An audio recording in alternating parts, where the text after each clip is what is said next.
all this ephemera. And of course one can't travel back in time, but I do have a real sense of very positive things about living through that era, particularly in the early part of the 80s. I think it was a very creative time.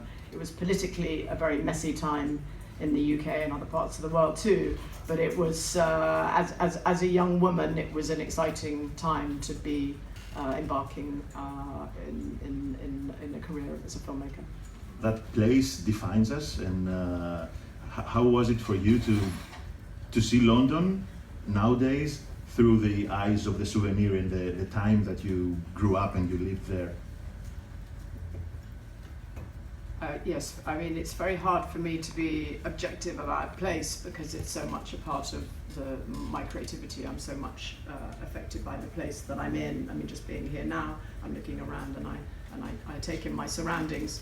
So it's very important to me as a filmmaker, this sense of place. I was unsure when I embarked on the souvenir how I was going to create that sense of place because it no longer exists. London in the early 1980s. So that was a journey of creating that, how to create that time. And some of that came about through, I was a photographer before I was a filmmaker, and I decided to use some of my photographs from that time, use my photographs as Julie's photographs, and she's playing a version of myself. So that was one way of giving that sense of place. And then for the first time, as in my films, we created sets. We built sets. The challenge right now is making it so it's seen as a film on its own, and that's my intention, of course, because I'm in the middle of editing now. I can't be sure of anything, but the idea was always conceived as something as a film that could be seen on its own. But then I think it'll be interesting to see it like that, but also maybe see the second part before the first part. And actually, while we're editing, we're probably going to, I don't look at my work again after I finished it, but I think with part one, I will have to watch it again. And we do lots of our own private test screenings as we're editing. So at some point, I'm going to watch part one again and see it in relationship to part two, but it definitely will stand alone on its own too. Up to Scotland. So we had this meeting and there was just something in the conversation, there was something that Anna said that made me think something about being a young person now that related to me as a young woman back then, that I thought, yes, she could play somebody from that time, because of course I was saying earlier, as a 20-year-old, it was a very different time. There was no social media, of course, and so there was a very different way of communicating. And I felt Anna, having grown up in the north of Scotland and not being completely exposed to social media, she could understand the sort of analog way of being in the early 80s. Was she perfect for the role? Which she is, I have to say. She's fantastic. It's a wonderful debut. Thank you. Yes, well, now I can't imagine anyone else in that role, but it took me a long time to find her. I met a lot of non-actors, I met a lot of young actresses, and I realized that I wanted someone, at one point I thought maybe I need a film student. I wanted someone who could believably be behind the camera and actually be someone who is much more comfortable behind the camera and in front of it. So I was looking for a sort of awkwardness, which is an odd thing when you're looking for someone who's going to be on screen the whole time. A group of people that you work consistently with, like your editor or your set designer, is it just, I don't know, a good working relationship, or it enables you to talk to them and know exactly what you want, and why do you keep working with them? Well, it's so nice to have a lot of the collaborators the same on each project. Of course, you get to know each other, and I think the work can get richer and deeper that way, because you don't have to go through all the formalities of getting to know someone at the beginning. You're already in there and pushing ideas further, and so that's very exciting to me. Of course, sometimes there are situations that happen and I'm forced to work with someone new. Some actors find that terrifying, and it can take them a few days to get used to that way of working. Some actors, I don't think, like it at all, and then they probably don't want to work with me again. But I tend to seek out the actors beforehand that are willing to take those risks.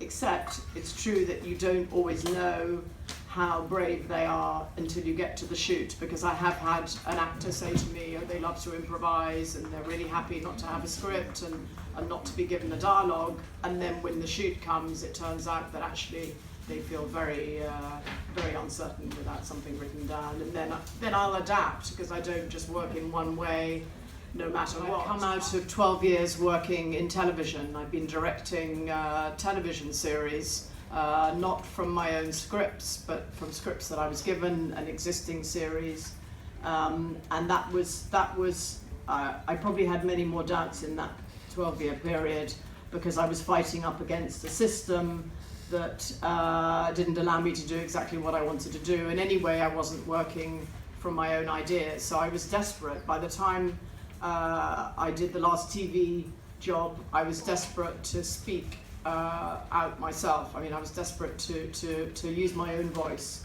And so when I made Unrelated, I may have had doubts about the sort of process, because I was discovering the process and the way that I like working as I was making the film, but I was totally convinced that I was doing the right thing, so I never doubted that I shouldn't be making that film at that point in time. So it was, yes, I was very clear on the direction I was going in.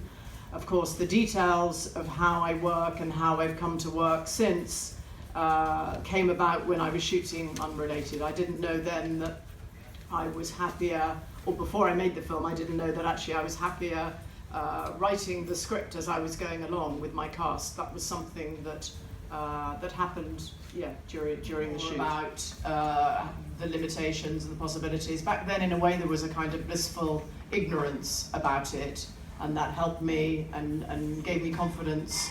I completely believed that I could be a film director. I didn't question it.